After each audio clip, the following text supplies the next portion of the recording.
and off we go with another comparison test. So what I'm going to do today is compare the Coil Cyclone with the Coil Cyclone 2. Now that might not seem like a fair test, with the Coil Cyclone 2 having HSW being based on the Rimac Nevera, a car made famous because it broke the record for going from 0 to 400 kilometers per hour back to 0 in under 30 seconds.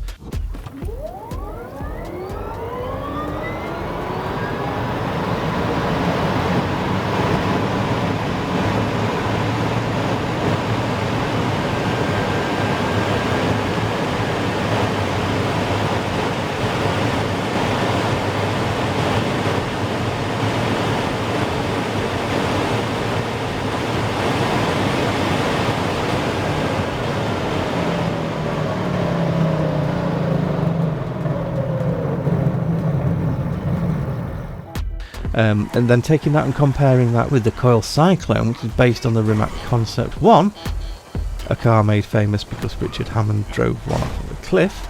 Watch this.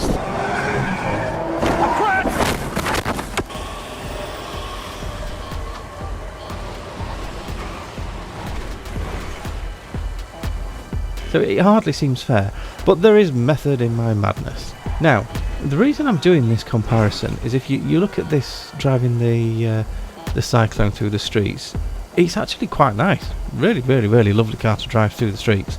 If you compare that with the Cyclone 2, I've got to say the Cyclone 2, I would put it up there with the Stinger TT in that it is otherworldly fast, but there are aspects of the handling that just make it undrivable. So for example, I took the Cyclone 2 out on a lap and it kind of looked like this.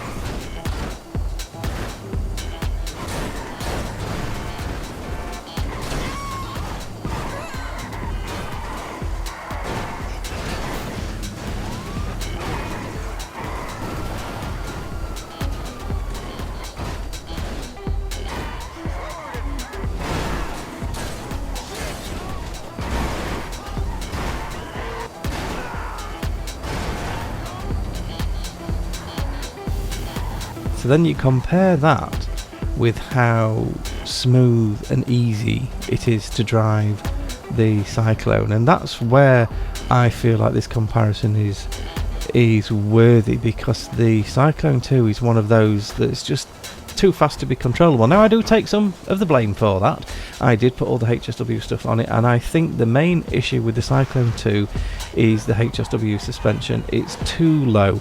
Even if you accidentally roll over a piece of ant crap, then this happens. Whereas the Cyclone is so much more controllable. The only problem I'm finding with this Cyclone is now that I'm on the freeway, where's the top speed gone? It's just, my god, I could run faster than this. The half track would give this thing a run for its money on the freeway.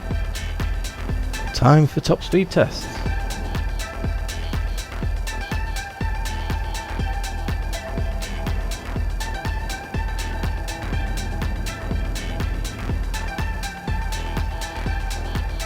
And I really am expecting this test to be pretty damn poor. I mean, look at it.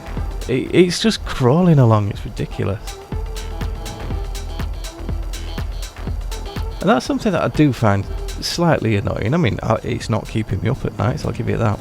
But there's something about the cars in GTA Online, what they've done with the electric ones, they have this obsession with giving them all ridiculously low top speeds.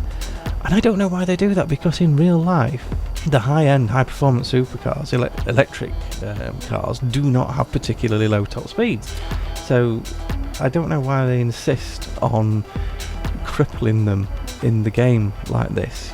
For example, the car I'm on here, the Rimac Concept 1, real life top speed 227 miles an hour, or 365 kilometers per hour. That ain't a low top speed, mate. If you think that's a low top speed, I would love to see the rest of your car collection. Anyway, rant over. Let's carry on with the lap. So final thoughts as we come through here. Is this a buy or is this a pass? I'm going to have to say, I think this is a pass. I think you're better off getting the Cyclone 2 and spending a bit of time getting the handling right, and that might mean not putting the HSW suspension upgrade on, possibly.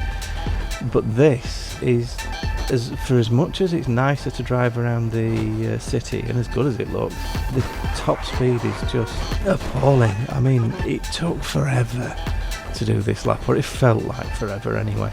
And I think that considering we've got a new DLC coming, you're going to want to make sure you've got 10 to 20 million on launch day if you want to get everything that comes with the new DLC. So I think dropping a million or so on this at the moment is probably not worthwhile. But here are the times for both of them.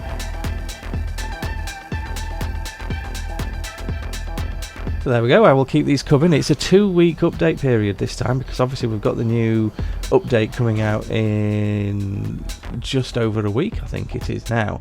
So I'll keep the offer cars coming.